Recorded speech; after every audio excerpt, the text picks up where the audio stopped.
A couple of days ago, I posted the song Galaxy by Owl City.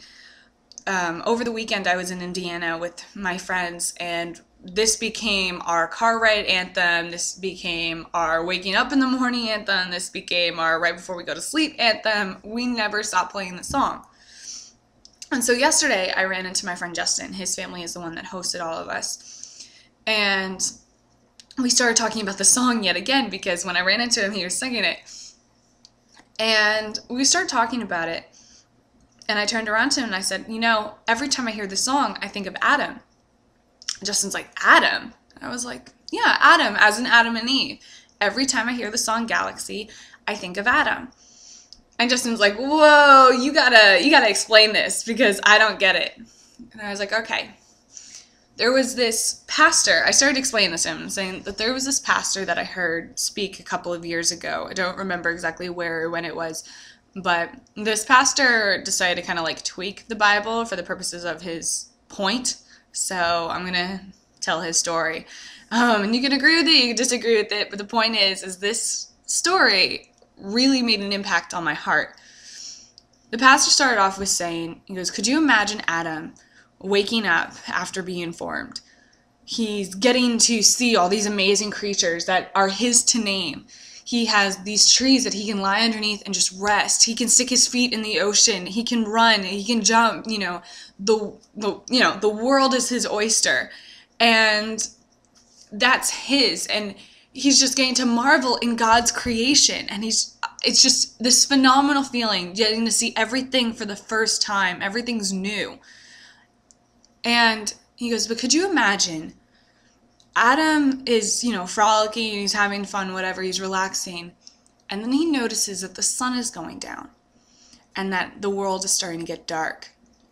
He goes, could you imagine Adam in his humanness? The whole idea of the story is that God never told Adam the idea of time. So that's where you have to kind of bend the rules a little bit. But he goes, could you imagine Adam in his humanness, not understanding time and not understanding space, seeing the sun go down and seeing the world go dark and thinking that that was the end? He goes, could you imagine how Adam must have felt, how terrified he must have felt? And then could you imagine how much joy he felt when he woke up with the morning the next day?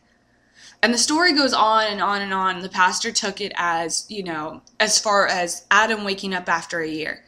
He goes, could you imagine Adam goes 7 days, 7 days, and at the end of 7 days, he's thinking that this is the end of time, this is it, because it can't get any better than 7 days. And he's like, then it's, a month, and then, the story concludes with Adam, waking up after a year. But the point is, the main idea comes from Adam waking up after the next day. And could you imagine that conviction, that joy that he must have felt of just waking up and getting to know he can do all of this over again? He can start over. He can play with these animals again. He can, swim in this ocean again, or he can try something new. He could do anything. And in the song Galaxy, the lyrics go, dear God, I was terribly lost when the galaxies crossed and the sun went dark. Dear God, you are the only North Star. I will follow this far. And that just, resonates in my spirit because, so many times we get lost. So many times we lose direction and we forget that every time we mess up, we can start over. We can start over. We don't have to sit in this, this pit of mud and depression and guilt and all this stuff. And it's not wrong to not feel guilty about something that you've messed up with, because you can just literally start over. God has forgiven you. He's already restarted your system. He's already made you wake up with the next morning. So I just really want to just share that with you guys and remind you guys that you guys can start over. I'm starting over every single day. And God allows us to start over. He allows us to wake up, and he allows us to wake new every single morning. And I just wanted to just remind you about that, guys, that treat every single day, every single moment as if you're seeing the sun for the first time again. Have a blessed day.